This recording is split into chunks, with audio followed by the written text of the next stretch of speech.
Bienvenue dans La Vraie Source. La Vraie Source qui aujourd'hui reçoit pour vous Maman Clémence.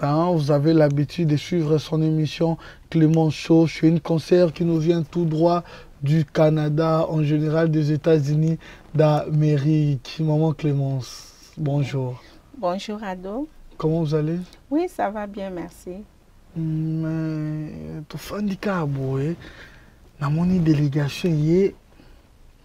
Plateau Nabusso et Salemi et Clémence Chopé.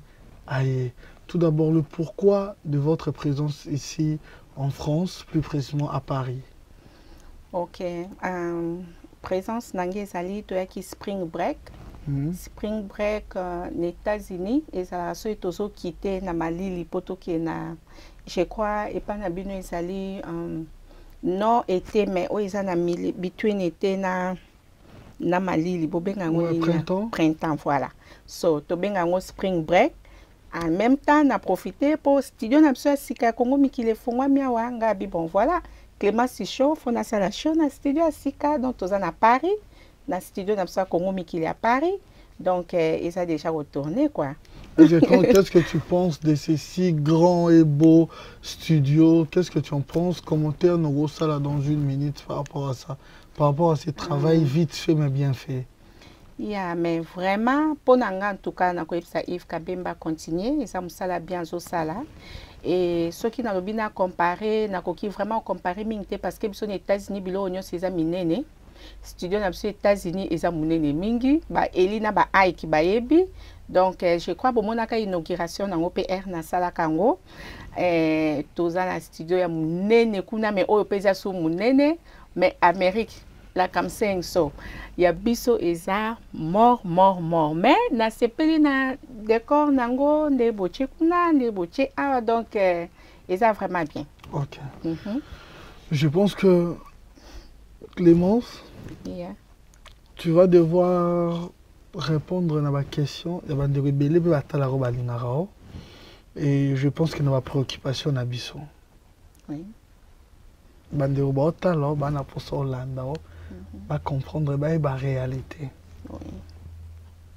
Aujourd'hui, tu es en bio à l'eau à Paris, aux États-Unis. Comment vous en sortez par rapport à vos émissions? Parce que aujourd'hui, tu as une belle diversité et belle en France. Et ça le rôle la capitale, il y a des Congolais, une activité est belle, France, Paris, Bruxelles. Aujourd'hui, je peux recevoir le musicien, le politicien, tant d'autres bazalaka. Mais comment, par quelle manière vous faites pour communiquer facilement la communauté, la diaspora facilement dans le Dallas? Par quelles activités Bokenda Anango ou se Bazaka pour communiquer facilement? Bon, je crois que toujours Yves Kabemba salelo moko bien, donc coup de chapeau dans le place aux arts. Avant, c'était vraiment difficile pour les Congolais de news.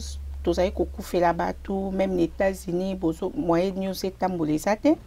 Et puis, makambo belé bandor ça manadala surtout moyen et bima. Et ça l'a quitté. Depuis que Congo mikile koma na Dallas, donc et ça dit quand même que communication et bandako c'est passé facile. Et puis, les Congolais peuvent intéressés parce que les moyens moko ezo ko aider biso na kopé ça ba news na biso. Je crois que news oso comprendre directement ils ont message communication voilà ndengo lobby. Donc na se communiquer facilement parce que population y a ba Congolais ils est belé na Dallas.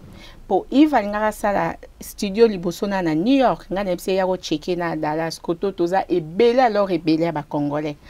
Oyo baza enregistré to yebi ça le quoi 14 000 Congolais. O to yebi na Dallas, o communauté et yebi.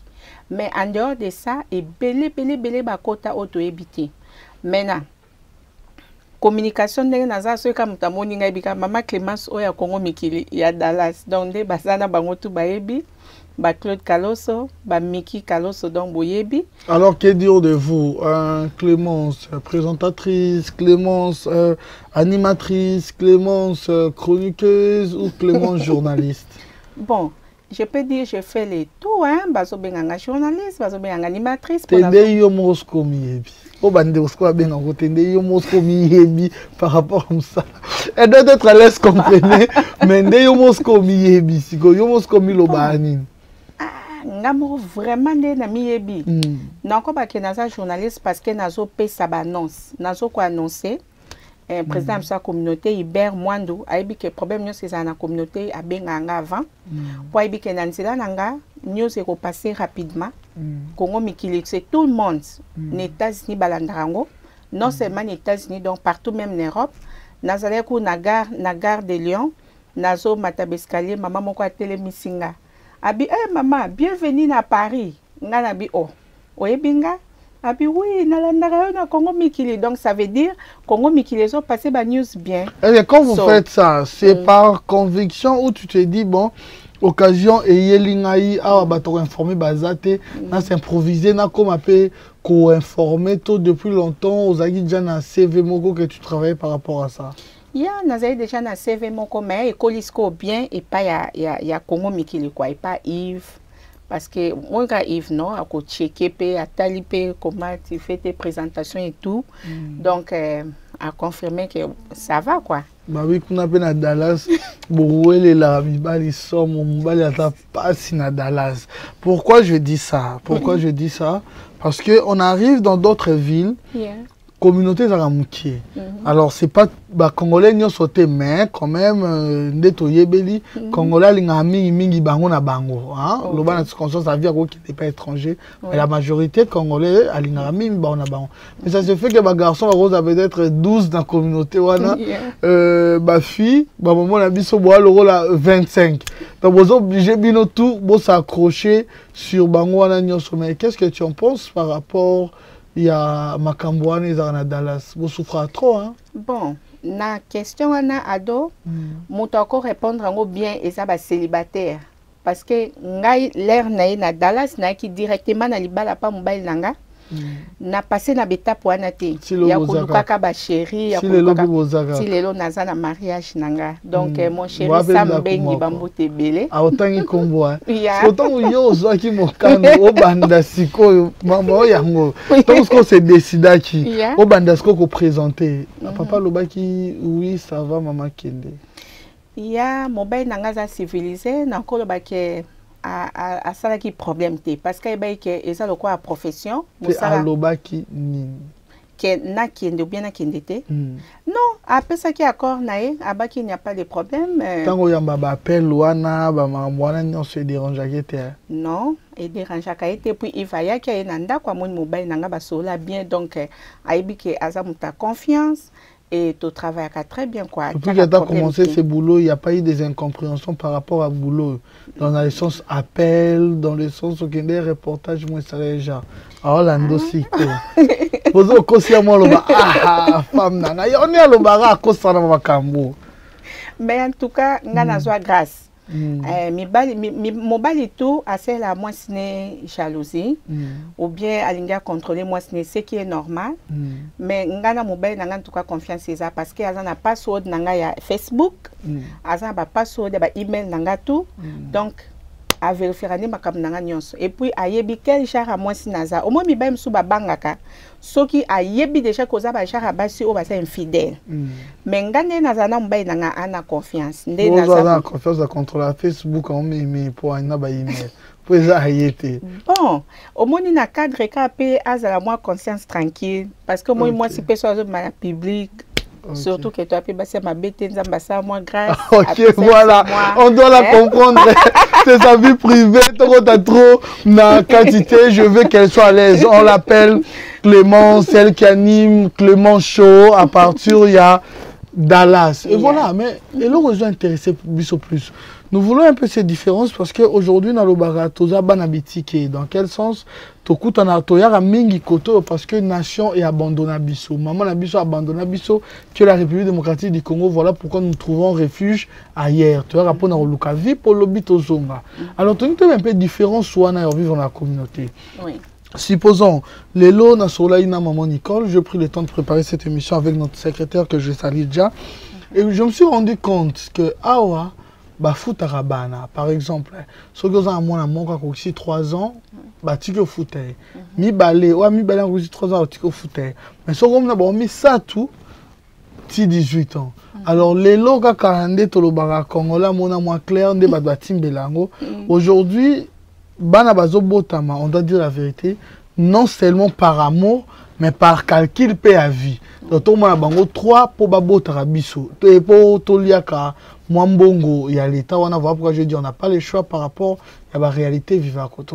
Est-ce que le système wana na États-Unis pe ezali biso vraiment do na États-Unis bafuta bana te seulement nayebi ke tozala chaque année to déclarer ba taxe na uti to sa ba show mwa mingi na ba bureau ba taxe neti ya ba vie Arthur ya ba David Kasonga donc ba vrai bato ba sa ba taxe kuna ba Lili Ramazani ezalaka ke soko za na mwana moko na fin de l'année l'état ba resongiselo neti $2,500 par mois soza bango 2 ba ezala kwa 5,000 sikoyo biso batu toyaka neti bauta kwa ba mexicain ba nani ba brésilien ba étranger ba jamaïcain ba o baza vraiment ba kolo États-Unis te bon États-Unis pesa mutu te parce que zo ko unir ba nation ebele voilà. So bango moko ba o baza ne kuna bakola kuna babota mingi te mais biso sko kwa to comprendre système wana omoni déjà mentalité na biso batozo ta ba pays sous-développé ça qu'il faut ba aider. Tandis que les Américains ont préféré APSA. Alors, tolinga kobota mingi potoze la mbongwana taxe. Je crois que ce que je dis c'est la vérité. Ba maman Miki boza au courant au moins que ba congolais na ba famille na mso toza ba na ba 4 parce que ça déjà calculé. Net na moment auto na moment taxe. Oh mais banda kuna mso changer kuna.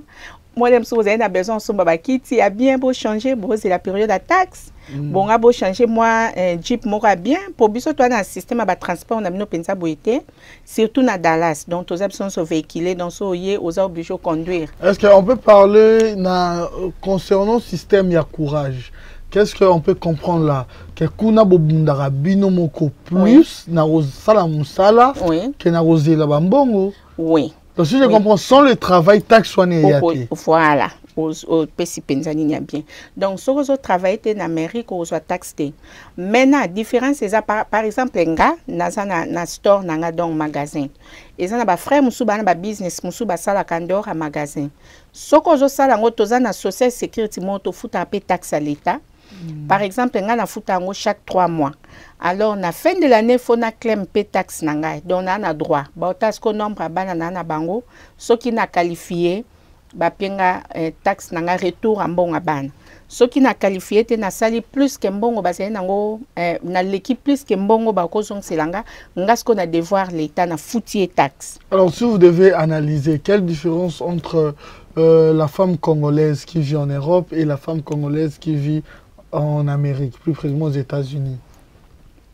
Constanga na sala bon na moni pas congolaise a pe bazo se débrouiller bazo sala bazo travailler mais les États-Unis ba travailler dur parce que na ebi couple moko ba utaka Europe ba yekuna ba vivre ka 6 mois ba kokite bazongia parce que kuna l'état na biso azoko tinda mutunyo so sala toza misala ebele toza na facilité à travailler maintenant si tu ne travailles pas oza bloqué au conseil lo mois malongati les États-Unis donc par rapport à awa na Château Rouge na somona basoko tambola na bango ndire doit na na Congo na kamwa écoute ngabi mais vraiment ils n'ont pas ils ont l'état de se promener pendant que biso des États-Unis jamais comme na banzela batu batonda na ndengwa. C'est là où je voulais même en venir parce que ezaka na minute de fando big na beta tour na Château Rouge même au courant de la semaine au betino tour au moni X au moni Y voilà Château d'eau et tout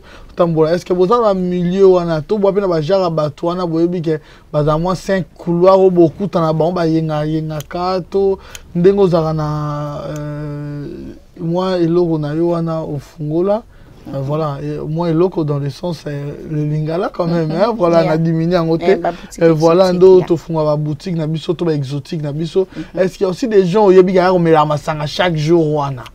En tout cas biso ba au moins le système a est vraiment différent mingi na biso ba congolais États-Unis to wana banganda te na yoka pete ke onganda chez boy sinon nde bomona nga na Congo miki na o lancer ngo na ebiser mon Germain na salaki mais je crois que au moni beaucoup na batu baza trop busy so fongo nganda na yo batu ba oyana ba onte po batu baza kana misala biso to travail 24h/24 bamsu ba okota 5h bamsu ba okota 12h bamsu ba okota donc so sa nganda na nyoya maintenant awa toke na Château Rouge to vandi na moni plein là to vanda ki ngabi Nathalie jour boy mercredi ngabi mais bozo vivre et puis même ba musicien amso ba concert kuneza a plainte yango parfois je crois bon mona ba musicien mingi ba ka obeta na bango kuna États-Unis parce que c'est pas n'importe qui a osenga na musala ne tant que voilà na ke concert non azo calculer que ce na ke jour mon musala te na ko déjà bon anda ko ekoka. Alors qu'est-ce qu'on peut dire par là eza système il y a mode de vie ba kutukunato le Congolais qui vivent aux États-Unis sont plus conscients que bandeko na biso ya Europe en ce qui concerne les activités ou le travail. Il y a un système bakuti. Système bakuti, bakoki ko même système na ba Congolais pour n'être donc basa obligé. Balanda système on a pour vivre bien. Yango monique kuna tout le monde sont focus na musa na bango. Yeah. Alors ce qu'il faut auto comparer c'est quoi? Moi, je crois, non, c'est l'invitation à moi tout. Qu'on a eu mon comparer bien. Non, mais non, il y a pour ça. Bon, là, aussi, il faut juger. Il faut juger des nini. Critères, il y a Congolais, avant les États-Unis, il y a Europe. Différence, d'abord, les années. Différence, non, comme que les Congolais, Congolais américains, travaillent trop par rapport à les Congolais européens. On a constaté quoi. En ce qui concerne aussi les études, comment jeunes est-ce qu'il y a aussi le banditisme trop na jeunes congolais na biso qui rit et belé ou ils prennent leur temps plus par rapport à leurs études. Congolais na biso ba ka kuna ba na souci otanga. Ana souci atanga po abando sala mbongo ebele. Mais awa na yo qui paraît sur beti mwasi oza soko côté prison en 3 mois te ba obé c'est la société biso za obeti mwasi okoti même jour okoti cachot même jour to benga ngo gel même jour ba jo ba fingerprint donc ba misapi et quotidien na dossier na donc il faut comme il y a un problème alors ba congolais oya biso na remaka baza un peu baza donc bani baza na moi bazo raisonner. I don't know what to say so. Vas-y, on so bilingue to kende. Bon, ba congolais am so kuna bazo tanga en tout cas ba otanga. Ba kenda na musala na classe, même à ba âge avancé, au moins on a ba université. Par exemple, alors on nous remarqué en Europe par rapport à ça, c'est pas le cas. Bon, awa na mon on dirait classe les amis na bana mike, bano ba décoration ba congolais ba obotawa, ba on na on na ba na souci bazo tanga, mais on dirait ba o bazo ya à partir kin ba comme déjà mikolo, esprit tozo ya na on déjà ya koluka. O mona ero bandi koluka zo moi que classe wana za retard. Ozo préférer luka. Siko biso les États-Unis za ozo luka ozo ke classe. Pour oso penser que après 5 ans, nous avons un niveau moussous. Différence. Et voilà, elle est là, on l'appelle Clémence, maman Clémence, voilà. Et Clémence Chaud, il nous suit quelque part. Il y a aussi mon chaîne code mondial. On n'a qu'à dire, il y a mon chaîne pour composer les 00243. Jean Pamoua, les big boss. Jean Pamoua, les boss des boss. Et des gros bisous à ma grande sœur Astrid Mamboueni, Babi Royal Voyage, ils ont déjà installé na Lausanne, au Kei, au Sombi à Bieno, qui n'avait pas bandé comme sous-souté, parce qu'il y a Bissomo Scotorumi na Royal Voyage, la patronne, Maman Elianitou, la Providence, service tracteur et décoration. Wow. Clémence Chaud. Yeah. Les autres, il y a mis à Paris. C'est quoi? Non, moi les balles, il y a vraiment pas si point. Nassasni. Hein? Et ça passe nassasni, nassas que. Moi, ma garçon, ma ramoukier, ma fille. Les balles, on a encore des grâce, hein? Les grâce, hein? Beaucoup, ça les belé, mais. Net, on a un oumé les États-Unis. Est-ce que, bah, si vous avez un belé, mais on a grâce. Amoninga. Système, Facebook, commission. Non. On a pas normal. PK City. Et ça, commission? Non. Normal. Non. Voilà, c'est grand, mais si on peut déjà les saluer. Un Sambengi. Mon chéri de dedans. Ok, voilà pourquoi on dit toujours derrière un grand monsieur se cache toujours une grande dame qui est là, monsieur Sambengi. On te salue déjà.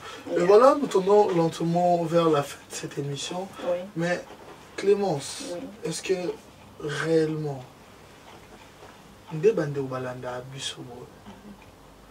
l'objectif de ton émission, c'est quel but, Clémence Show? Ok. Encore pas peu. Premièrement, les Japonais ont pris ça la news, il y a des Congolais aux États-Unis. Parce qu'avant, il était trop difficile pour ne pas avoir news na biso. Dès que cessé de répéter qu'il va faire quelque chose à bien, pas continuer à faire un bureau partout. Donc, premièrement, les Japonais yango, dès que promis un journaliste amené à Congo Miki na White House, donc ils ont pour interviewer Obama et puis le président de l'Afrique, donc karaté. Bon, deuxièmement, ils ont éduquer quand même bana na biso tobota na poto. L'un tuyaux quand même pour mobile à balayo à joie qui ti oye koto mazai déjà koto mona basi mususte. Est-ce que ça pas par rapport il y a un comportement oyo bandona biso ba koli koto ba bota mi koto vous abusez, c'est pas par rapport à ça que bandeko bi moi ko préférer azo moto yo akoli na Afrique ou dans la République démocratique du Congo. Et ça n'a pas parce que tout le monde a moi si à tiki basa poto à l'Indie Afrique moi ça na yé azu ba camarade de la poto ba la qui c'est ko ça ba kona mibali na poto à rejoindre bango et autres dépendre pe na basi. Dans tout ça c'est quoi la solution? Solution de nazo ba message auto passer non. Et ça que basi boza la basi. Basi boza la basi bo penser place bo outil en Afrique. Moi, si je suis en Afrique, na fond nazaka respect na mobile na toujours respect. Era okoma mobile alaxie oyo oyale. Moi ça a changé. A comme na impoli, azasu na respecter et comme tu mobile mal à l'aise. Mais vraiment permission na monsieur zaka que nga vraiment na beta c'était mingi na comportement na biso na poto. Yango penze za so la ni permission na nga to adoro mona. Donc tout le bela ba makambo na mingi quoi. C'est la culture na biso. Ok, merci. Vous devez avoir l'habitude, et je pense que vous suivez déjà, mais vous devez encore de plus en plus suivre cette émission Clémence Show depuis Dallas, pas seulement Dallas, mais les États-Unis d'Amérique, parce qu'elle est internationale.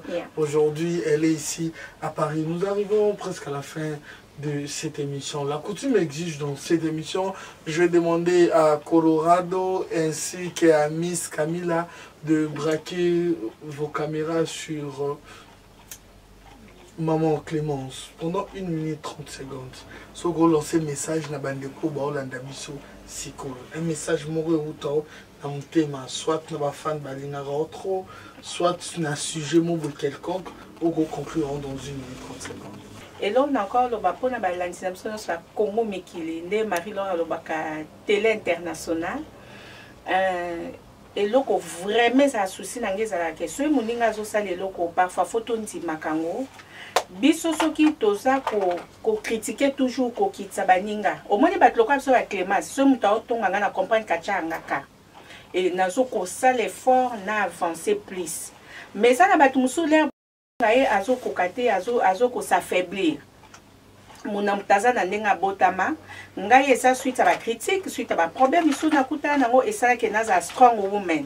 So na préféraka sikoyo bandeko na biso mususu bo rendre pe baninga service ya ko matelo muta osala. Par exemple Yves ndenga sali bo lelo so to monana bozo mona mama Clémence bozo linga ngai bozo linga be mission na ngai c'est grâce à Yves. Donc, ceux qui vous ont moninga ça, madame, vous encourager, vous supporter, on les a critiqué mais et là on a fait cet appel Yves Kabemba, c'est parce qu'il n'est pas à strong. Donc ça veut dire, Herbino vous a critiqué, il y a continué au fond la Bastidio, voilà. Arsène Ilodi, Mousombi Mounena Bakar, petit frère propre à Didi Kinwani. Ah, Didi Kinwani, nazo na Angola, la fin du mois dans Salakuna. Donc cette fois-ci, je crois que tu as un grand prêtre Didi Kinwani. Bon, c'est là déjà place kuna, non, ça la kuna. Papi Masiala, batnamso bien ba tax, Artie Nteka, David Kasonga, Lili Ramazani, Claude Carlos wana batnamso Dallas basala ba tax très bien, ba oui ba nombo moté boza jamais dessus. Na pesi na Fabio Mundench, na pesi bambote belé, bato à Paris, ba balandanga tout le temps, et na pesi na Sabine Lukusa, na pesi ope babote belé, Trésor Mbumba, Cour des Grands. Excusez-moi, concernant l'ONG, dernièrement, tout le monde a qui activité à ONG en République démocratique du Congo. En fait, but il y a ONG, c'est pourquoi? Ok, ado, faut qu'on l'accès à tout musala, par où mon commandé babake l'accès à tout péché. Au lieu au pé sakalipa, aller lobby à sengi. Alors tout le monde va ONG est belé, mais tout le monde a pensé pour n'a éduquer banate. Ngana mobile na ngasa mbengi to décida ki to banda ko tangisa bana o basana low class. Low class c'est ça ba o bana mbongo te. Bazo tanga gratuit. To sali école parce que est formé bateau pour les autres ko ba kembo quand même a besoin de construction to construire en année il faut qu'on construise la base dans quelle commune to sali yango na kingasana suka kuna mais to za na construction munene to sala ya école on a projet za que to ça na internat pour na ba femme ba fille mère pour ba o bana banda côté to zo tangisa na bana na ba mama donc to na centre à récupération. Pour le moment, tozo loué centre wana, en attendant que l'école tozo construit na kinkole ici là. Le nom de l'ONG? L'ONG c'est World Rescue Unlimited, et ça en anglais. Yeah, donc tozo ko secourir, tozo secourir ba famille, tozo secourir vraiment. Signification combo wana, pas madame World Rescue, ça aide mondiale. Pour na bateau basa, l'eau in comme ça lokola na baka classe bas classe, donc ba pauvre quoi. Ba bazana moyen au foot la bana classe T mais bana wana bana droit autant parce que ba ko bima ba ministre ba ko bima ba président au lieu de continuer à toujours combattre kaka système mususu il faut to bandana ko former tozana besoin ba matériel tozo ko former bana pour na couture tozo ko former bana pour na ko sala ki infirmière tozo ko former bana na ba ordinateur. Donc, on a cause un ordinateur, équipement, il y a hôpitaux, machine à coudre, et ça toujours welcome to Yambango. Et nous avons un conteneur presque chaque 2 mois pour équiper na Congo. Donc, il y a un problème. Par exemple, nous à Paris pour le moment, nous avons un serre, nous avons un moyen de combo de main. Azana ba don azo pesa biso pona makambo etali medical.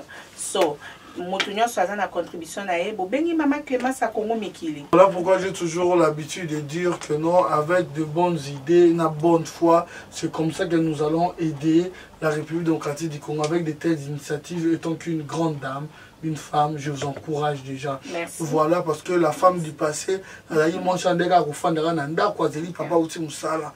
Mais le long, moi, c'est qu'on a boule, voilà, celui qui trouve une bonne femme, voilà, une femme battue sa maison, construit sa maison, maman d'Azalawana. Non seulement la maison, notre pays aussi, il faut construire. Et dit qu'une femme, c'est dit que toute une nation, dit-on. C'est par cet adage que je vais conclure cette émission. C'en est infini pour aujourd'hui. Merci beaucoup de répondre à l'émission Nangaï, la vraie source. Je pense que prochainement, on aura le temps de discuter pour plusieurs sujets encore. Si vous avez aimé cette émission, dites un grand merci à notre secrétaire Nicole. Un grand merci à Colorado qui était là, à Miss Camilla. Il y a tellement de caméras. Je ne sais pas si il y en a 1, 2, 3. Système Yango. Il y a Pro, toujours le directeur de cette émission, Yves Kabemba. Autrement dit, Yves CN News. Tel est notre slogan. Pour comprendre, quant à moi, je vous retrouve à la prochaine. Merci beaucoup.